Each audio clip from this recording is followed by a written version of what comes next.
தொடக்க நூல் அதிகாரம் 8.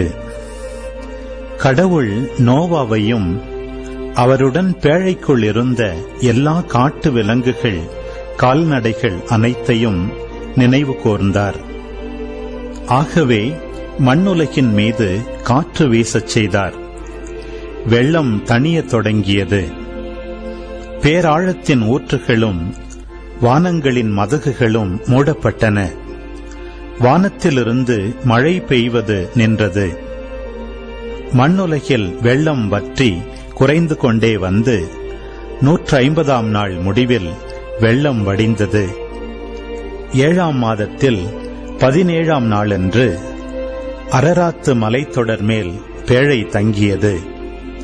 10ஆம் மாதம் வரை வெள்ளம் குறைந்து கொண்டே வந்தது. 10ஆம் மாதத்தின் முதல் நாளில் மலை உச்சிகள் தெரிந்தன. 40 நாள்கள் முடிந்த பின் பேழையில் தாம் அமைத்திருந்த சாளரத்தை நோவா திறந்து காகம் ஒன்றை வெளியே அனுப்பினார்.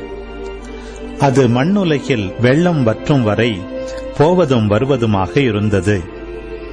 பின்னர் நிலப்பரப்பிலிருந்து வெள்ளம் வடிந்துவிட்டதா என்று பார்க்க புறா ஒன்றை தம்மிடமிருந்து வெளியே அனுப்பினார். ஆனால் அதற்கு கால் வைத்து தங்குவதற்கு இடம் தென்படாததால் அது அவரிடமே பேழைக்கு திரும்பி வந்தது. ஏனெனில் நிலப்பரப்பு முழுவதிலும் இன்னும் வெள்ளம் நின்றது. ஆகவே அவர் தம் கையை நீட்டி அதை பிடித்து தம்மிடம் பேழைக்குள் சேர்த்து கொண்டார். அவர் இன்னும் 7 நாள்கள் காத்திருந்து மீண்டும் புறாவை பேழையிலிருந்து வெளியே அனுப்பினார். மாலையில் அது அவரிடம் திரும்பி வந்தபொழுது அதன் அலகில் அது கொத்திக் கொண்டு வந்த ஒலிவ இலை இருந்தது. அப்பொழுது நோவா மண்ணுலகில் வெள்ளம் வற்றிவிட்டது என்று தெரிந்து கொண்டார்.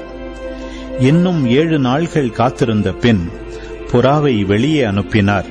அது அவரிடம் மறுபடி திரும்பி வரவில்லை. அவருக்கு 601 வயதான ஆண்டின் முதல் மாதத்தின் முதல் நாளில் மண்ணுலக பரப்பிலிருந்த வெள்ளம் வற்றியது. அப்பொழுது நோவா பேழையின் மேற்கூரையை திறந்து பார்த்தார்.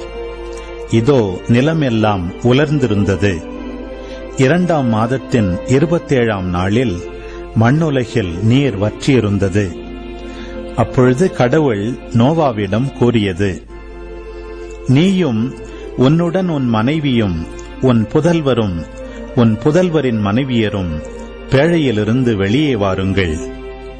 உன்னுடன் உயிரோடு இருக்கும் பறவைகள், விலங்குகள், நிலத்தில் ஊர்வன ஆகிய உயிரினங்கள் எல்லாவற்றையும் உன்னுடன் வெளியே கொண்டு வா. மண்ணுலகில் அவை பன்மடங்காகட்டும். பூ உலகில் அவை பலுகி பெருகி பலன் தரட்டும்.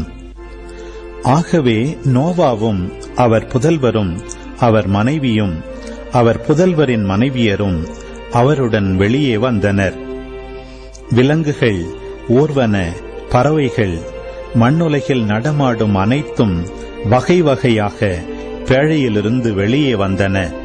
அப்பொழுது நோவா ஆண்டவருக்கு ஒரு பலிபீடம் கட்டி அதன் மேல் எல்லா வகை தக்க விலங்குகள், தக்க பறவைகளிலிருந்து எடுக்கப்பட்டவற்றை எரிபலியாக செலுத்தினார்.